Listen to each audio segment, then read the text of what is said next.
Good day, everyone. Graduation day has come once again. But this time, it is not what it used to be. Pandemic has ravaged the world and caused great fear and problem. Education has been greatly affected. That is why you will witness today a unique kind of graduation ceremony, a virtual one. Without further ado, let us all begin with the processional.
Subuharang kapuputan sa habagatan, kinapusuran lalawigan sa kabisay-an, sa kaalam adunahan, sa among gugmaog lumukan unay halaran. Subuon ang binunyagan sa Kristohanong tinuuan, ipanalipanan ang kayunan kanunay Senyo sa puso ninyo. Makasaysayanon, maabi-abihon, madanihulog ang may kagayon nga ipasigarbo. Subo pinangga sa klima ug panahon, kalinaw kauswagan, paluntaron palamon, bisan asa mudangan sa among pagpaningkamon. Ikaw amo kanunay lahan lumon. Ikaw amo kanunay lahan lumon.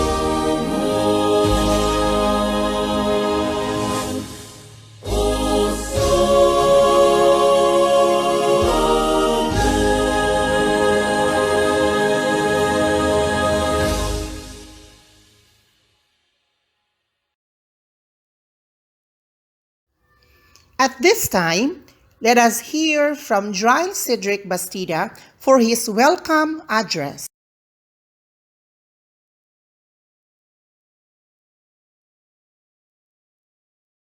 Good day, everyone. First, we thank God for everything. Since we are able to surpass the pandemic crisis, I, Giles Cedric Bastida, am deeply honored to have the opportunity to speak today. On behalf of Grade 6 Batch 2020-2021 of Manduang Integrated School, Milanilla District 2, I welcome you to our virtual graduation ceremony. I would like to thank all the parents, families, relatives, and friends for the love and constant support for us. Thank you so much to Manduang Integrated School through the District Supervisor, Mr. Ivo Adam Billardon, School Head, Maria Sharon B. Abellaneda, to the faculty PTA officers for the success of this school year. Once again, I welcome you all to the elementary virtual graduation of Manduang Integrated School. Thank you so much and God bless everyone. Now, let us witness the presentation of the graduates to be done by Mr. Mark Anthony Peñaflor in behalf of Mrs. Maria Sharon P. Abellaneda, School Head of Manduang Integrated School, and to be confirmed by Mr. Ivo Adam N. Villardon, the District Supervisor of Minglanilla 2.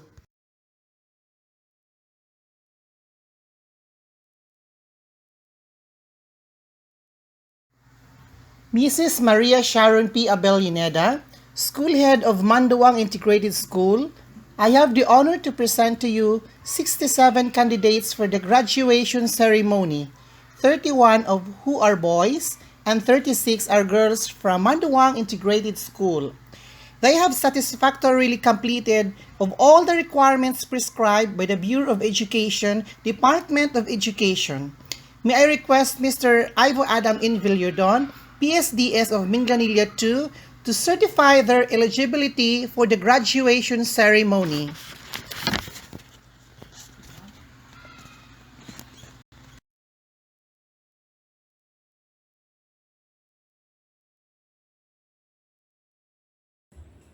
By virtue of the authority delegated to me by the school's Division Superintendent of Deep Ed, Cebu Province, Dr. Marilyn S. Andales, CISO 5, based on the facts and figures presented by your school principal, and with the assurance that you have satisfactorily completed the minimum academic requirements for moving up and graduation prescribed by the Department of Education under the K to 12 curriculum. Ivo Adang in Villordon, Public Schools District Supervisor of Minglanilla 2, confirmed grade 6 as graduates with all the rights, honors, privileges thereunto appertaining. Henceforth, therefore, you are now eligible for transfer and admission in any public or private schools within the Republic of the Philippines. Should it be impossible for you to pursue your education, I am now turning you over to your family so that you will become useful citizens of your community and to our country as well. Congratulations and Godspeed.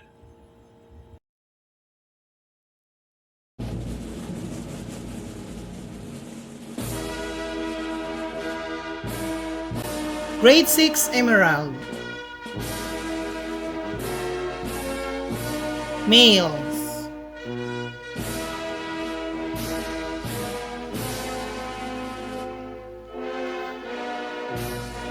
Abrada John Franz Vallier. Baritwa John Clark. Caniedo Sean Kennel.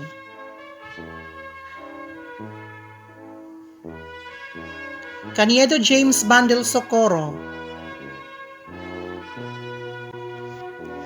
Canyo John Cedric Bastida. Delgra David June Sasan. Estrada Jake Aya Nadella. Labrado Lance Robert de los Santos. Lapi John David.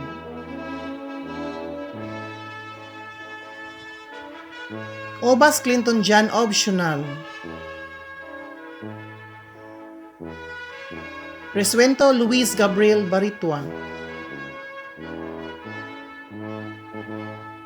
Rico Justin.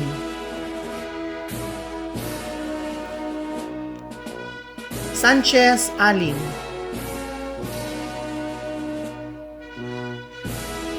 Saraom Leslie Dilantar. Taraya John Vincent. Females.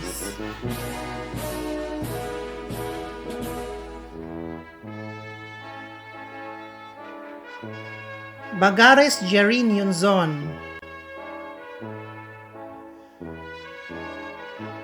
Baritwa Angelica Papiona with honors. Basister Florilyn Bastida. Basister Jonaline Sipada. Bastida Liza May Paran. Canyonera Shaidel Marie with honors. Del Socorro Hannah May. Divino Eva Riana Sanchez. Fernandez Mary Jane. Juarez Cristel. Labrador Julika Zane Dilantar with high honors. Lagura Shania Rain Bastida. Mabuting Princess Sheila. Manlakat Honey Jane,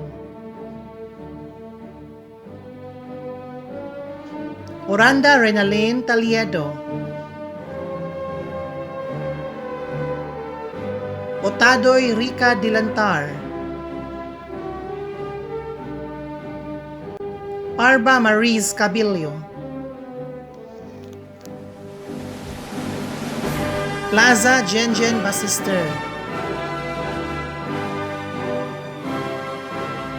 Traya Angeli. Congratulations, graduates!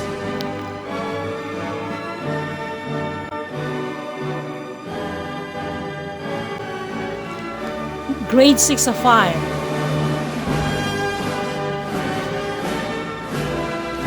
Males.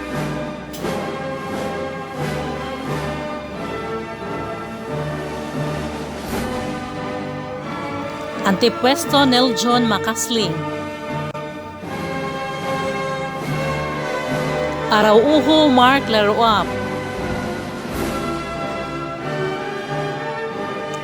Baritua Aidan Seliote. Basister Janelle Labrador. Basister James Alipar. Bastida Aslay Paragat. Bastida Dryle Sidric with honors. Bastida Ryan Smith. Cortez R. Louis del Socorro. Esmero Giancarlo Traya. Flores Justin Kurt Bastida. Gukutano Jundel. Mercado Kent Lester Pantilgan. Optional John Pony. Resuento Nicole John Baritua. Sanchez Don Arwin Kinyu. Females.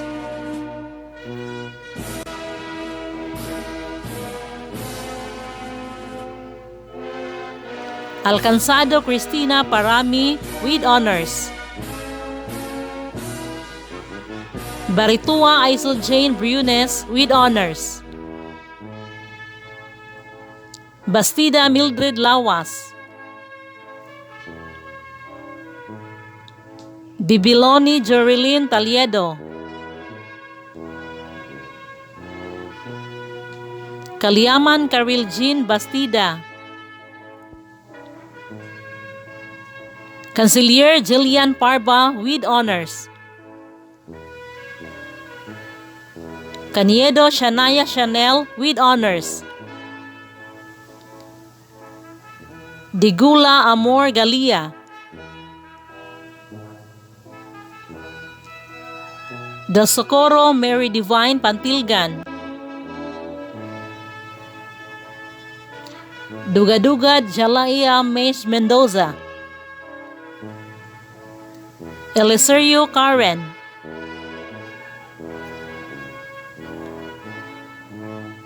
Pacquiao Angel Villasencio. Prangos Jessa Fernandez. Rihis Dixon Era Corayag with highest honors. Ripuela Albimay. Sakaris Christine Bastida with honors. Tabay Apulmay Dayondon. Congratulations!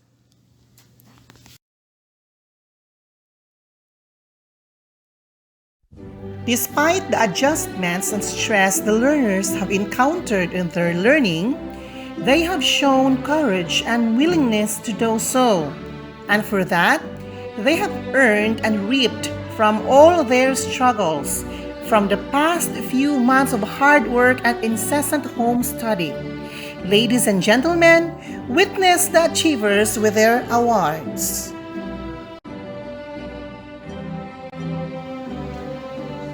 The academic achievers with highest honors.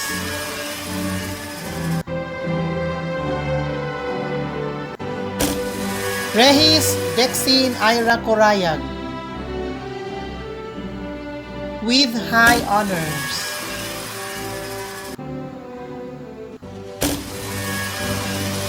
Labrador Jelaika Zain Dilantar with honors.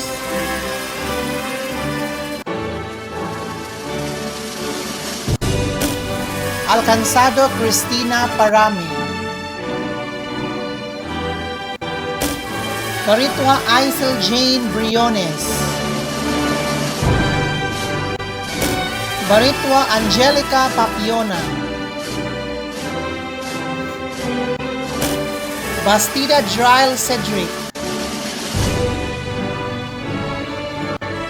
Cancelier Jillian Parba. Caniedo Shania Chanel.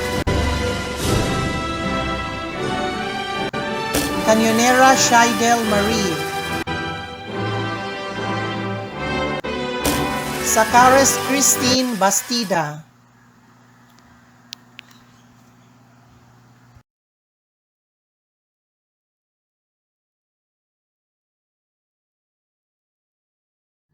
And now, let us hear from Dixon Ira Rihes for the words of gratitude and Angelica Zane Labrador for the pledge of loyalty.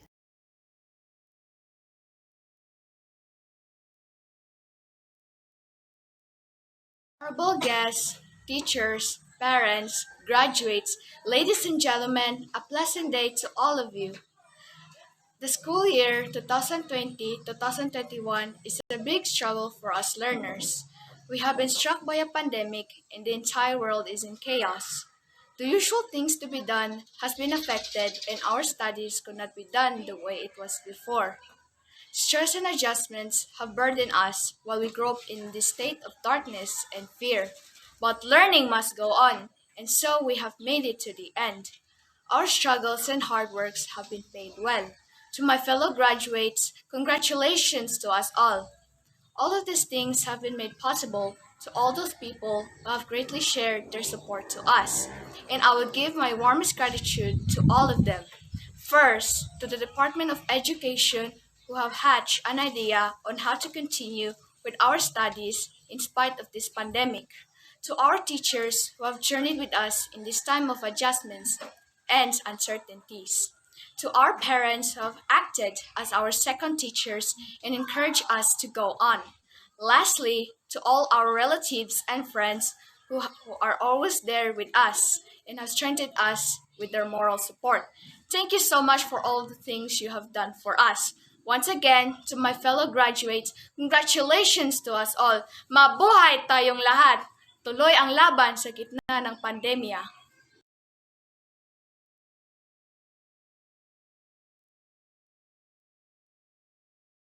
Pledge of loyalty. We, the class of 2020-2021 graduates of Manduang Integrated School, after having received our certificates which symbolize that we have finished the elementary course, solemnly swear to uphold the dignity of our alma mater, to live a life patterned after her ideals and principles, to be physically strong, mentally alert, and morally upright. So help us God. At this point, let us hear some messages from the DepEd personnel addressed to our students.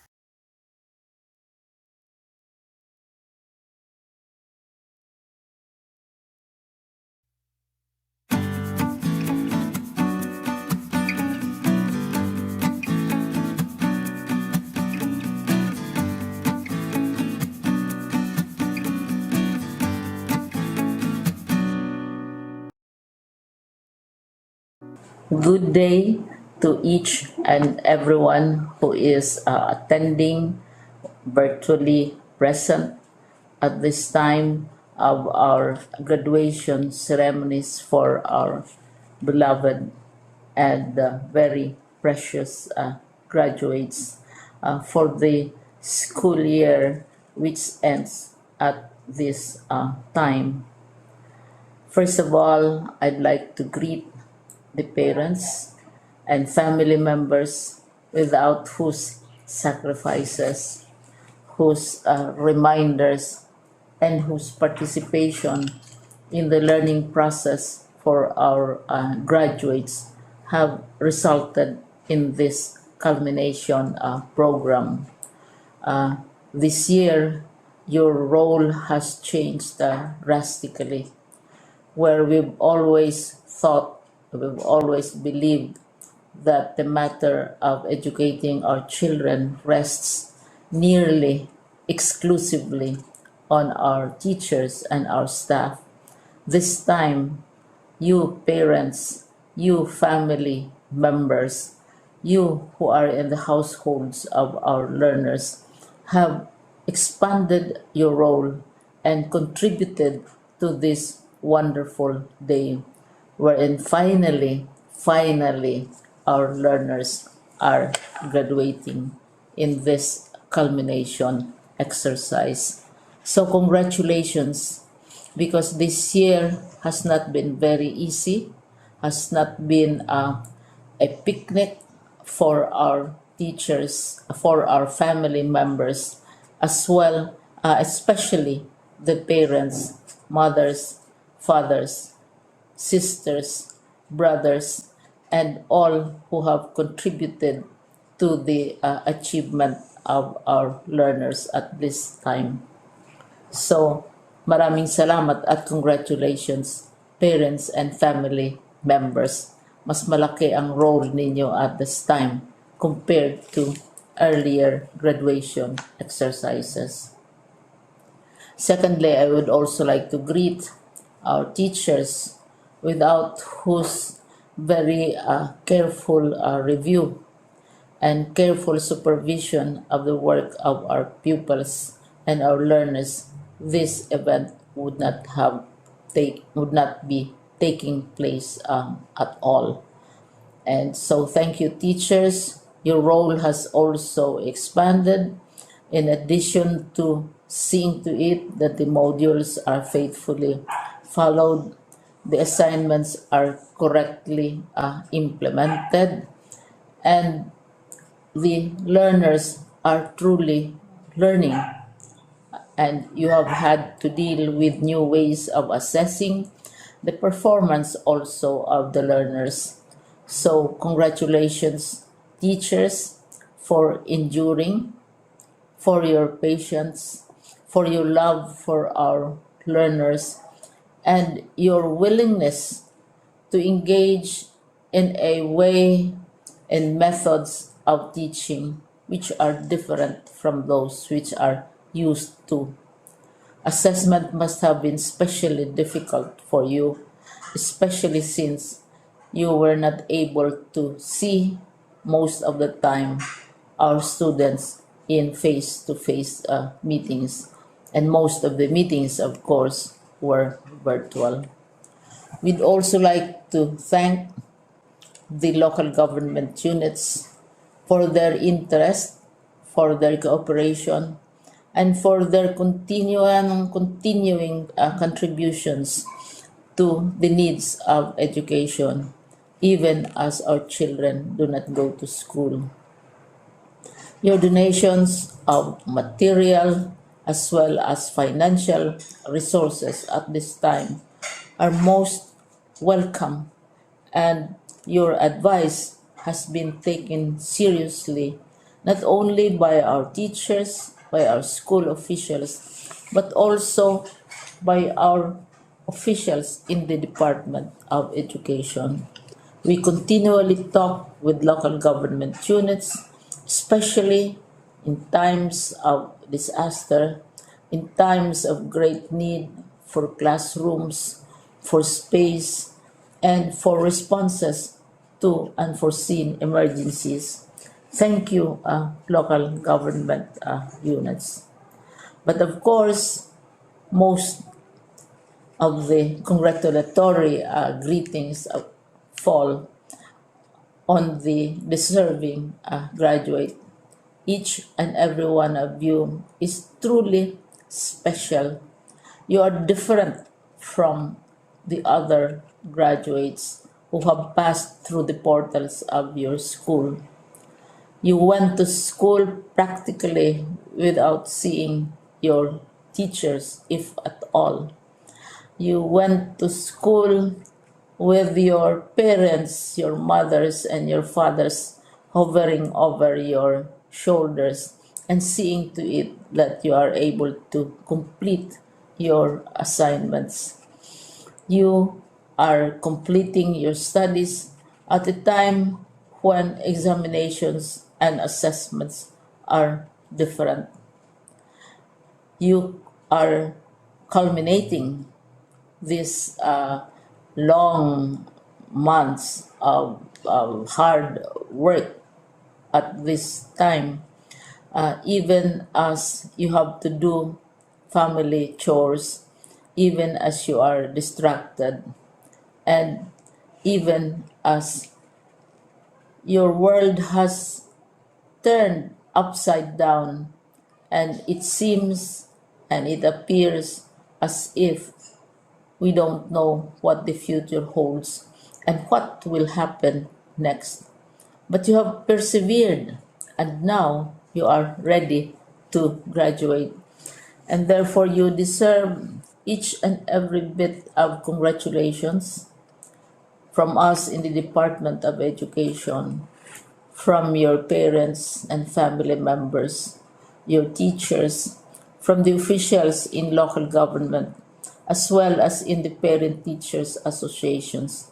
You deserve each and every single congratulatory pat on your back, each hug virtually, of course, and each greeting, which I am sure you are also receiving virtually. I don't know if you will remember this event many, many years from now. I have tried to recall myself who our graduation speaker was when I finished high school and when I finished my college studies. All I remember is that the graduation speaker was someone important, someone who was invited because that someone is supposed to give a message. What was more important to us graduates at that time was the excitement of the celebrations, the happiness and the joy of our parents, the sadness of parting from our classmates and from our teachers, and the enjoyment of all the graduation events that usually take place come commencement day. When I was a college student, we had a series of events which were designed to embed in our minds, which were designed to help us remember and not forget our days in college. We would spend one whole day going around the campus, visiting the classrooms, saying goodbye to our teachers, and sharing memories. We would have bonfires to say goodbye to each other. We had baccalaureate services where we committed ourselves to God and we prayed for guidance when we go out into the world. So many celebrations, and the speaker, of course, is the least important and easily forgotten component of the graduation exercise. Nonetheless, I will exert all efforts to share with you what I see are things or issues which a graduate should remember, and recall. I have said that you are very special. You are very different. You are pioneering. There has been no other class like your class. There has been no other graduate like you as a graduating student because you are the very first graduate of the blended learning response to education in the Philippines. And so you ask yourself, what awaits you in the world outside? You can either work because the kind of curriculum you survived and underwent as a student will enable you to go to work if you wish to go to work.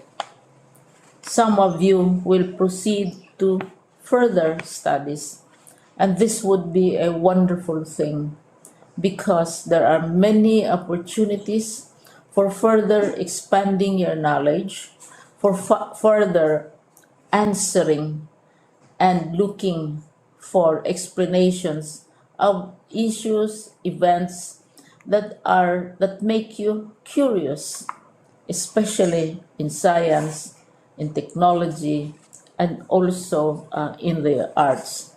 So you can work, you can go to further studies, and perhaps some of you will settle down, hopefully not too soon, so you can pursue what you really want to do. So today, this is why we call this exercise a commencement exercise. It's not the end of our studies. It's not the end of all our efforts with blended learning, with modules, with floods, with earthquakes, and of course with COVID. It's a commencement of doors opening to you. More doors will be opened because you are a graduate. You can work, you can proceed for further studies, you can help your parents, and you can perhaps look for opportunities to do what you have always wanted to do, whether at work, whether at advanced studies, whether at learning more in science and technology, in mathematics, and in the arts. All of these opportunities are available to you. More doors are being opened. I hope you will select the door which arouses your curiosity, the door which will help you know more about this world, and the door which will allow you to contribute to the development of our country and contribute whatever we can to solve our problems and our challenges. Congratulations once more to each and every one of you. Congratulations to you, parents and family members. Congratulations to you, teachers. When I was chair of the board of Silliman University, each time we had graduation ceremonies during the baccalaureate and during commencement itself, I would cry. I would cry because you are sending out into the world a new batch of graduates, and we want to be sure that what is awaiting them is appropriate. We want to be sure that they are ready for what awaits them when they select which door to open. And so we tell you, go out to the world, do whatever you want to do. God be with you, and be assured that all of us love each and every one of you. Congratulations.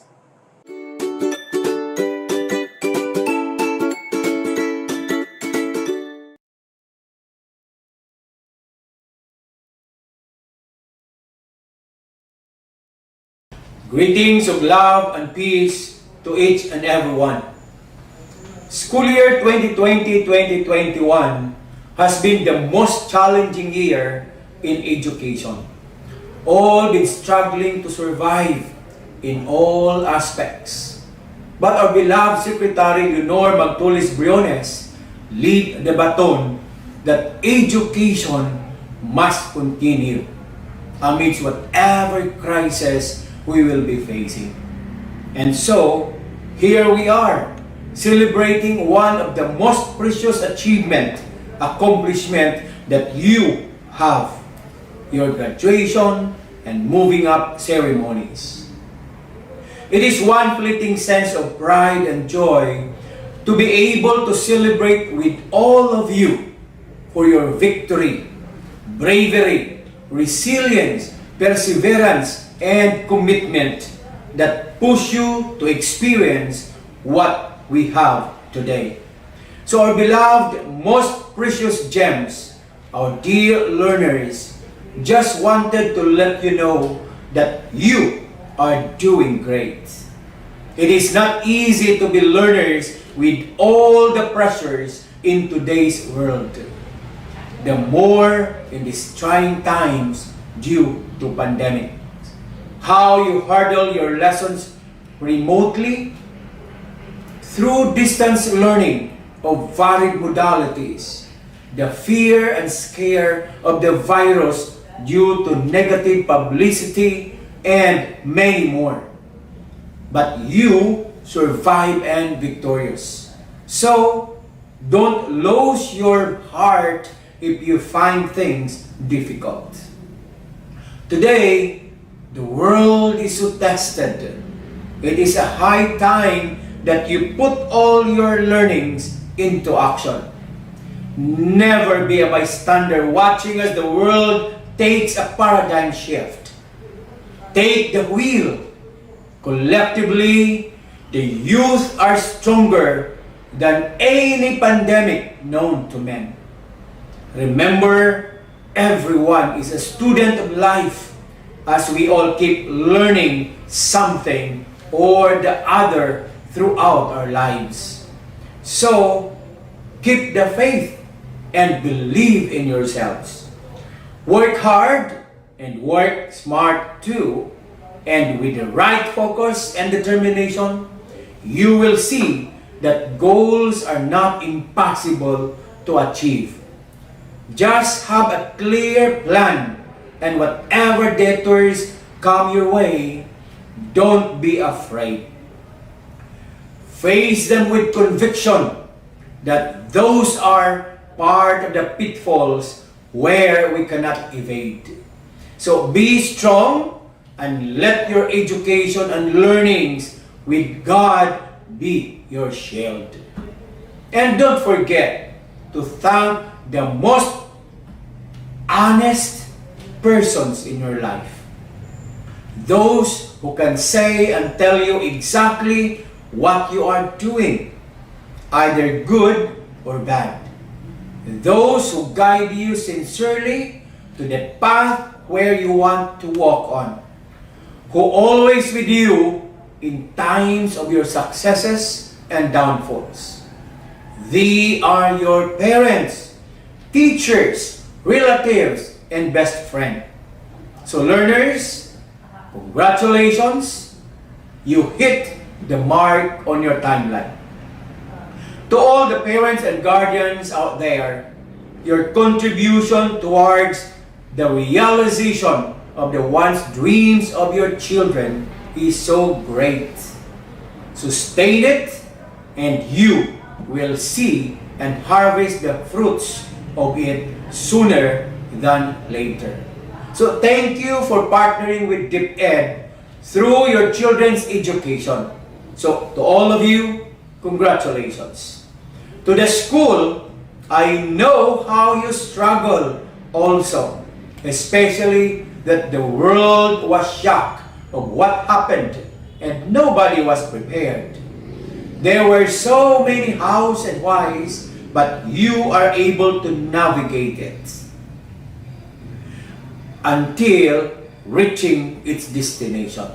So whatever is the experience and hardships, what is more important is the outcome of what you have done. That's why my salute to you. To our teachers, school heads, supervisors, and non-teaching personnel, you did a great job, worthy of emulation. I am proud of you. To the SDOs, I am so happy of what your division accomplished for school year 2020-2021. Your efforts doesn't go to vain. Now it comes into fruition. So to all, kudos. To everyone, always have the smile in you. See miracles in life every day, and you will be filled with positivity in thoughts and actions. Congratulations once again. Keep safe and God bless everyone.